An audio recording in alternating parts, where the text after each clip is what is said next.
शिवोत्सव साजरा होतोय, मात्र आता अंधेरीमध्ये एक मेळावा होतोय आणि आरोप केला जातोय की इकडे चिनी मालाचा उत्सव साजरा केला जातो।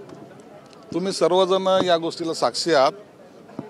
आज शिवोत्सव होतोय, शिवसेना प्रमुखांचा वाढदिवस ज्या जल्लोषात साजरा केला जातोय। आपण पाहतायत सर्व भागातून शिवसैनिक कार्यकर्ते एक उत्साहाच्या वातावरणामध्ये या ठिकाणी येतात आणि याला काही जर टीकाच काही लोकांना करायची असेल तर त्यावर इलाज नाही आहे। परंतु आमच्या त्यांना सुद्धा शुभेच्छा आहेत। जेवढे उरलेले लोक आहेत तुमच्याकडे त्यांना घेऊन तुमचा कार्यक्रम साजरा करा, परंतु खऱ्या अर्थानं ज्याला आपण मास लीडर म्हणतो ते एकनाथ शिंदे साहेबांच्या नेतृत्वात येणारा शिवोत्सव पाहायला जरूर काही लोकांना पाठवा, त्याचा व्हिडिओ काढा आणि नंतर ठरवा की माणसं चिनी इकडे आहेत का तुमच्याकडे आहेत। म्हणून आम्ही त्यांची चिंता करत नाही, हा आनंदोत्सव आम्ही जल्लोषात साजरा करतोय। बाळासाहेबांना भारतरत्न देण्याची मागणी आता ठाकरे गटातून केली असं देखील म्हणतायत की जर बाळासाहेबांना भारतरत्न दिलं तर ते सावरकरांना देखील देण्यासारखंच झालं। हे बघा, कुणाची तुलना करू नका। शिवसेना प्रमुख हे सर्व देशाचे हिंदू हृदय सम्राट आहेत। सावरकरांचा एक वेगळा विचार होता, शिवसेना प्रमुखांचा वेगळा होता।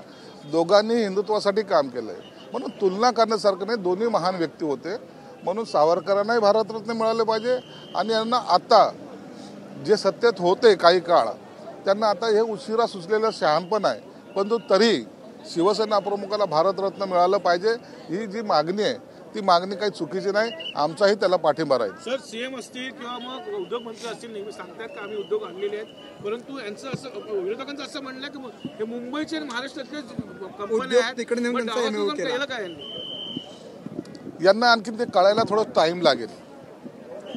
यमोयू कशाला म्हणतात, हे जे मूर्खपणाच्या नंदनवन वावरत आहेत त्या ठिकाणी असलेले ते सर्वजण ते सर्व मूर्ख आहेत आणि हे शहाणे आहेत अशा आविर्भावात हे जे काही स्टेटमेंट करतायत। मुळात महाराष्ट्राचा विकास होऊ नयेच आणि कॉर्पोरेशनची निवडणूक आली की पुन्हा मुंबई पळवणार वगैरे भाषा करणे हाच यांचा उद्योग राहिलेला आहे।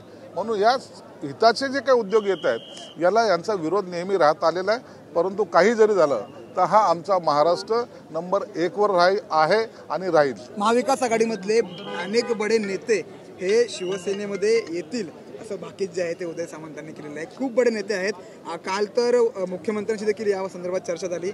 आशीर्वाद पाहिजे फक्त म्हणून जे माझ्यावरती आरोप करत होते असा एक नेता शिवसेनेमध्ये देखील येऊ शकतो किंवा महायुतीमध्ये देखील येऊ शकतो असं म्हणाले आहेत। आता सगळ्यांची नावं आता एकनाथ शिंदे साहेबांच्या तोंडून जाहीर होणं हे याला महत्व आहे। परंतु उबाटाचे अनेक नेते आहेत, स्टँडिंग आमदार आहेत, त्यांना त्या आमदार पदाची सुद्धा चिंता नाही। ते म्हणतात आम्ही तुमच्या बरोबर पद गेलं तरी चालेल, या स्टेजला ते आलेले आहेत। म्हणून आता या ज्या काही घडामोडी होत आहेत थोड्याच दिवसात आपल्याला कळतीलही आणि कोण कोण येत आहे याचा निर्णय सुद्धा शिंदे साहेब घेतील। आज काही घोषणा होईल? सत्तार आणि तुमच्यामध्ये वादाची ठिणगी पडल्याची चर्चा काय नेमकी सत्य परिस्थिती आहे? सत्तारांसोबत काही मतभेद आहेत का? तुम्हाला मांडण्याचा सुद्धा प्रयत्न केला अशा आरोप? हो, ते झालं तर गेलं, परंतु मी मतभेद कदाशी करत नाही। परंतु कोणी माझ्या नादाला लागलं तर मी त्याला सोडत नाही, हे माझं तत्व आहे।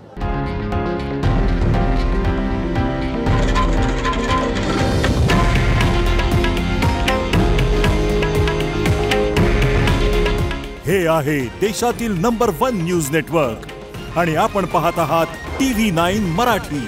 काळजी तुमची, हित महाराष्ट्राचं।